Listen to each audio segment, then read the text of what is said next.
All right, so they just signed him on, and so that wasn't in development then. I would say that's when they announced they're going to bring him on, and then probably a few months past the development, they repurposed the Boba Fett script to make a show out of it. Well, I'm working on it. And logically, it makes sense. I'm not saying it's even a bad thing. It's just it's pretty clear that they at least at the very least they're using elements. And again, it doesn't matter. It might not be a bad thing. It might have improved it. About the current report I heard about Alex Jones and his staff. And before you move on to the next one, I do have to go because my back is starting to act up on me. Okay, old guy. Right now, I'm going to do a video. Bye, Odin. Bye, Odin. This person. Hey, wait, can we hit 1,000 likes for Odin? Named How many do we need? Need 3 more. Oh, we need 3 more? All right, well, never mind. We can't defending her man with this guy on YouTube. So, I don't care if he's a nice guy or bad guy or blah blah blah. It's all about him getting some money to send people some comic books, and the king got the comic books, and the books look like shit. I don't care about that. I'm not giving no I'm not donating the GoFund to get some books. Anyway, I was looking at the chat, and the chat of the other guy's channel who she's having beef with, and in the chat the person said, kept calling her Squirrel Girl. And I was like, wow. And for $2, I am going to make her Squirrel Girl. This is a good point that I did not bring up. So let's go. So the first thing I'm going to do was this, what I usually do. In the Mandalorian. I could try the lazy way. We can't have that. I don't know how she survived. I'm going to do it the hard way. I thought that was a good. I thought that was a bold move. That was scary, but I was surprised by that scene actually, because I was like, oh, I know what's going to happen. She's going to trick him and kill him. And then you see the blaster fire go off. I'm like, whoa, what the hell? It's like, wow, I wasn't expecting that. They actually did that. Yeah. This is for humor, not to troll. Yes. Most impressive. But now that we have Bullstrick back, we need to get his opinions on the... I've been looking for a while. Yeah, I know. I saw. A humor guy with Photoshop. I gotta say, I'm not very impressed with their HDR. It's too dark. As far as Disney Plus? Yes. Yeah. The HDR, I got a high definition TV, and I got to go in there and jack up the backlight, jack up the brightness on some things to see it decently. Maybe when I look a little better, I'll put the webcam on. So I'm looking like shit. Samsung haven't been feeling good the last few days. Been on vacation. They might not be. I haven't left my house. I mean, your TV might been on vacation be HDR, for the last, I think, 6 days, and have not left my but you're house. not getting it because it depends Just been on a eating lot and of getting other fat. factors. But of course, it's your fault, according to the creators of Game of Thrones. Right. That was beautiful. And we watched that pixelated to hell at 720p in Canada, so if you think you had it bad, I couldn't make out a single thing that was happening in that episode. Probably send by it the to way, the I just want to know, guy. I'm doing my part because I am letting Mike Zero videos this just is play on a entitled, loop right now. "Leave my man Mike, alone." you know what? Just to prove it. Look, Mike. Okay? Bam. Look. Alright, so Right there. now Mike Zero, I'm going to right look for there, Squirrel on a loop. Girl. So Which one Mike, will I use? Geeks and Gamers, buddy. And This Drunk one, 3PO wants leave my to man interview alone. you. So This let's one, do when it. she's running to protect her man. Swig of water for Mike Zero. Swig of water for Mike Zero. Which one? Which one? I was going to bring it up, but there, you guys, for anybody who saw that episode, for one, it was dark, Barry. It was, I think I'll go with this got one. a couple of Fuck it. screen Leave my shots man alone. of May. Let's see if we can do it. I want to see if we can do it the lazy way. And I'm going to use the magic if you isolate it, she doesn't even touch him. Nah, So she flips her arm. She hits him in the head with her forearm or something, and she doesn't touch him, and it must have been a wire or something to make him flip like that. Because he just spins. And, oh God, it was so terrible. I had to go rewatch that. I totally missed that. Oh my God. I'm like, what? I watched pretty dark thing this morning, so I was not exactly awake. Well, do you They guys probably think? should have reshot that. Yeah. Do you guys think it was darker than Episode 3, Game of Thrones? And I didn't forget I had part 2 of my World's Finest. Just not in the mood to work with that today. In my video So, review of that might episode be 3. I put up 2 next week, screenshots. to I be didn't honest F with the with you. color on those things Probably at all. Monday Those 2 or black screenshots Tuesday. were from the middle of the Battle of Winterfell. And they were just black. It was black screens. So, no, this was dark, though. It And was. if you hear it from my It's the height phone, effects. I mean, they do that I'm anyway. listening to And it looked like they kind of had to. I didn't even see that night scene. I don't know if that was shot day for night or not. That would be it's dark, but it's not super dark. You can see what's going on. Well, I saw that she flipped them with one hand. That's for damn sure. I mean, even a chi master couldn't even do something like that. And there are ways of doing it, but you know, it's a lot of Hollywood, man. If you guys just use Kempo in your fight stuff, it would look a lot better, and would be a lot more realistic too. let's go. Just do the thing. I hit the head on this. We have Rosetta Allen here. What's up, Rosetta? For $5. Hail, Rosetta. Hail. Remember, fandom, to stand our ground. We are in battle for our culture and our hearts, minds, and souls of the future generation. Love and respect to you, Rosetta, who knew that your live stream would kick off such a controversy. But it did on Twitter. But yeah, I went on her live stream and she's been getting a lot of hate. Imagine that. People don't like me. It's amazing. So, I mean, the people that don't like me, though, I mean, it's men that sit when they pee. So it's not a big deal, really. Yeah. So, you know, and that's a good. Hey, that's what you like doing. That's what you like doing. Okay, I don't mind. You do you. That's right. But yeah, she's great, and I was happy to hop on there. I got to meet a lot of really cool people, and that was nice. So, she's good people. She's good people. Most deaf. Mr. Gently Benevolent for Australian $5. It's sad to see B. Arthur didn't take back ownership of the cantina after the Empire fell. It is. It probably got franchised and taken over. Nettled Nerds for $10. Hail, chat. It feels like the man DeLorean is a platitude and just waiting for it to fall off the edge. I also feel when the ruse of Soy Walker fails, the man will take a hit. I mean, it's going to be interesting to see. I mean, I don't know. I don't know if I think I feel like Star Wars fans have separated these two. You know, these do feel like completely different entities. I'm going to bring up wrestling for a minute. Now, I don't watch wrestling anymore, but you know, there was a time when WWE, the main show, Raw, and then you had NXT.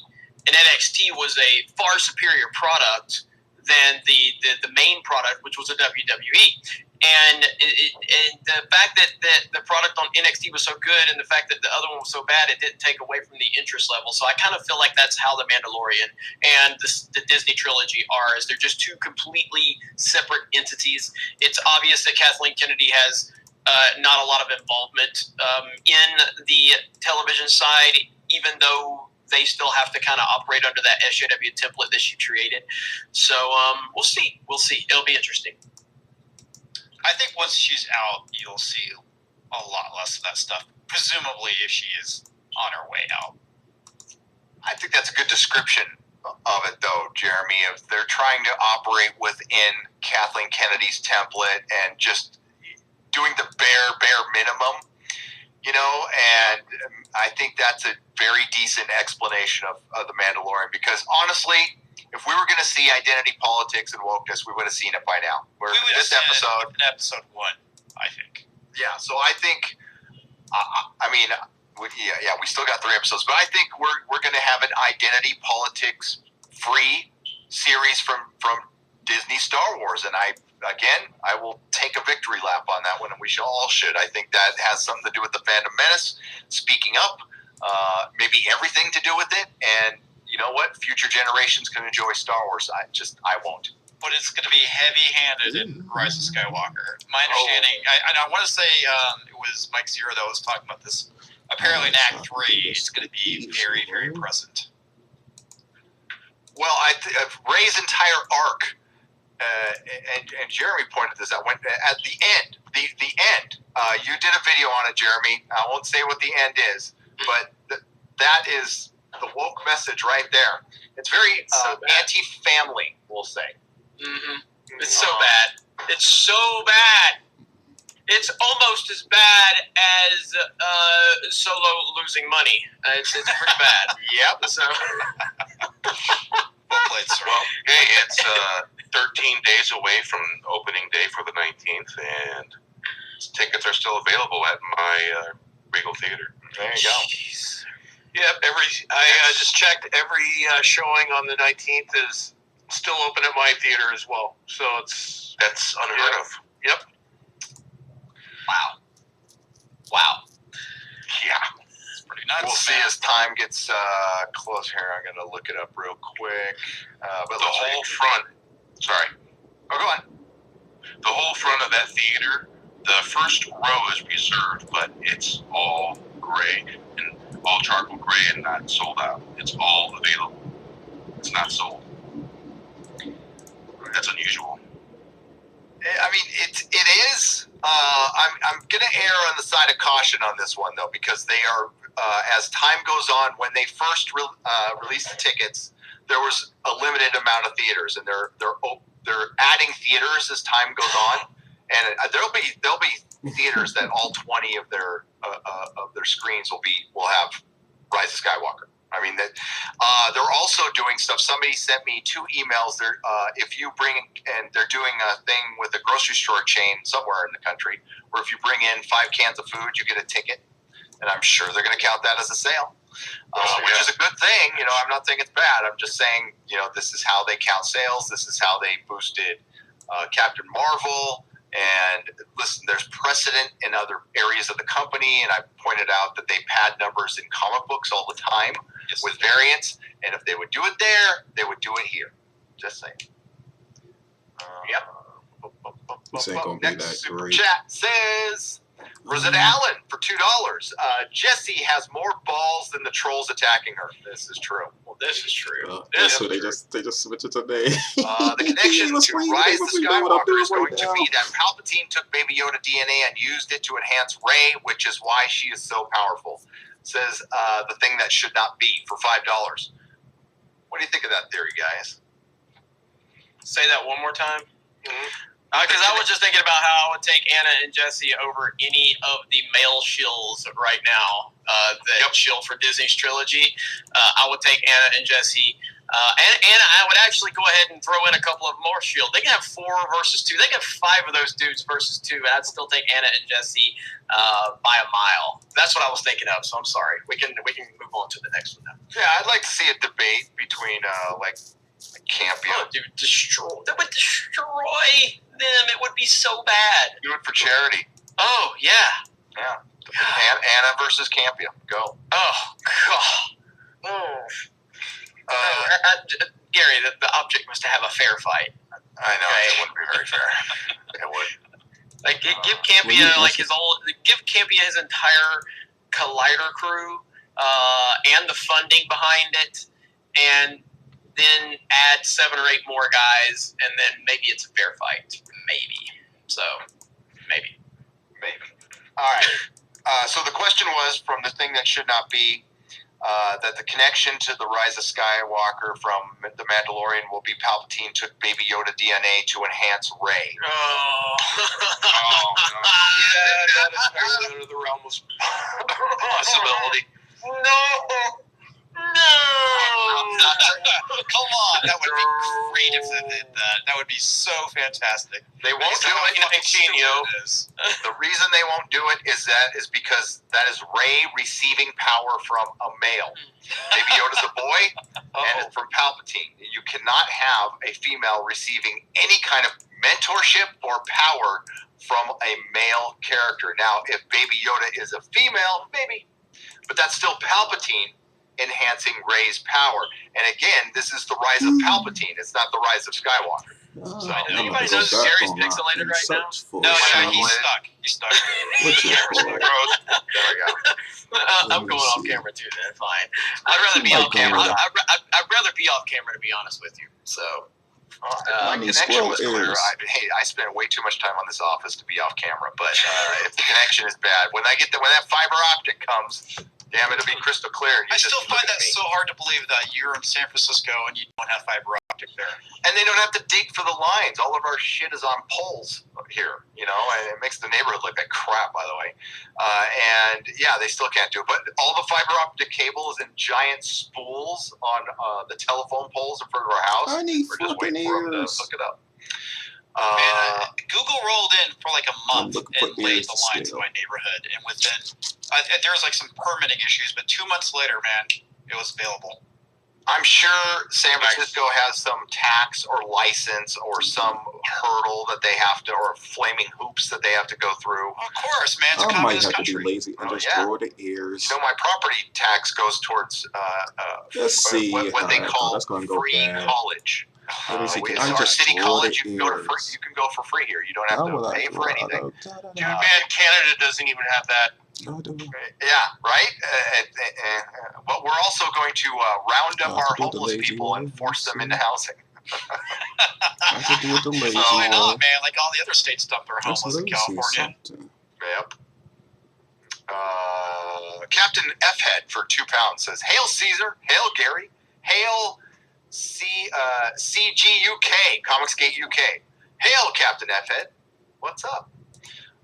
200-watt studio for $5. When Luke met Yoda on Dagobah, Yoda acted childlike to suss out Luke, then revealed his true self. Is Baby Yoda doing the same thing with the Mando? Guys, I think so. That's my theory. I think that's a possibility. Gotta re-ask me again. I'm trying multitasking. What was the question?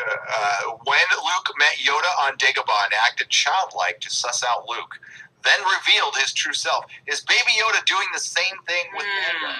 That's a great question, actually. I've kind of had a feeling like that.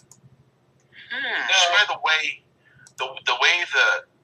because at times the Baby Yoda acts like he's more than just a baby. And then times when certain people are around, he acts like a baby. Yeah. But when he's only around the Mandalorian, he acts a little bit different. Well, it's like with episode 4 where they're fighting and they both look and they see Yoda baby drinking broth. Or it's just like it's like wow. That's either a really smart toddler or it's not a toddler. Yeah, I actually like that. That would be pretty effing cool. Only thing he was missing was popcorn. Yeah. So I like that idea. I actually do. I hope that's how it turns out. That would be pretty effing cool. Why am I centering my fucks? No, that'd be pretty fucking cool. Sorry. Yeah, you don't censor your fucks. I'm sorry about that. Fuck. I don't think I even monetize this. Oh no, I got an ad. Oh, you did? Yeah. Oh man, I'm supposed to not monetize these, and that makes it less likely for Copa. I can change it later. It's going to get unlisted, and it goes. By the way, they go over to Nerderotic Live, so don't forget to subscribe to Nerderotic Live. That's where all the live streams go when they are done. And this one will be up tonight, so I have work to do after this. I didn't get anything fucking done today. God damn it! I had to do all that recovery still stuff. Working on it. I'm still working on it. Trying to get some ideas. Cried to him for a little while. Those are good things, man. It was. I went to my sponsor and said, "Man, fucking Kathleen Kennedy and Star Wars." November 12th was my 21 years clean from cocaine. Awesome. Congrats, man. Yeah. Didn't go to meetings. It's a hell of a drug, I've heard. Because, honestly, at the time, I was probably more addicting to dancing and going to Grateful Dead concerts and other events than dancing because I got off on it, and that you got off it no matter how. That was my power, It gave me inspiration to get off of it. Believe it or not, a Grateful Dead concert or a show, dancing. Whatever it takes. Your higher power can be a lot of things, but I gotta say, Cocaine Anonymous meetings are the most entertaining meetings to go to. They try to make it fun. They have a different spiel, and it's like a comedy show. It's a lot lighter. So I do like the CA meetings. They are good. Overlord Jeremy, I love you and am glad you're true to you. And I'm not saying that. Nettled Nerds is for $2, but I do love you, Jeremy. So Nettle Nerds says, Jeremy, you'll be you, man. Well, thank you. I appreciate that. I really do. I appreciate all the support for me, for Geeks and Gamers, for Fandom Menace, for everybody. I hope you guys know how much it means to us. All jokes aside, sarcasm aside, I mean, we are all blown away by the support we have. We know we're on for a ride here. We don't know how long it's going to last. We're thankful for every day, and just sincerely from the bottom of my heart, I appreciate it. So thank you. Here's Bill to that. I think, one thing I was saying at the beginning of the stream, well, actually before we went live, I discovered Geeks and Gamers right after I saw The Last Jedi. I think you had just passed 1,000 subs. So literally, I've been watching, kind of lurking in the background, but I've seen this whole thing transpire over the past 2 years, and it's been absolutely amazing, man. That you mentioned that earlier before we went live, and it blows me away that you've been watching this. This is the first time we've talked. Yeah, I know. It's been 2 years. And I had no idea that you've been supporting the channel that long. So thank you so much, and I'm glad that you've seen it. Go from. I remembered hitting 1,000 subs, and I just thought it was the greatest thing ever. Because, like I told you before we went live, it took me 4 years to go from 0 to 1,000. Now, again, I really wasn't on the channel that much. We had a different philosophy at that point in time. But either way, it took the channel 4 years to go from 0 to 1,000 subs. And when we hit 1,000 subs, it was crazy. It was unbelievable. And so thank you for the long-term support. That's absolutely unbelievable. So thank you. No, you're welcome, Jeremy. And we're watching the same thing happen with Gary right now. I don't know, Gary, how close are you to 200,000 right now? I'm about to hit 179,000, 21,000 away. Pretty close, man. Holy crap! So it's. I was at 60,000 in March. Thank you, man. It's been actually, believe it or not, it was fucking Terminator, dude. Terminator got me so many subs, I couldn't believe it. My review and the 2 videos after, I only did like 3 or 4 That's videos. it. That's a lot for me, though. For this one. Okay. But, I'll see you guys later. So thank you. Thank you to everyone.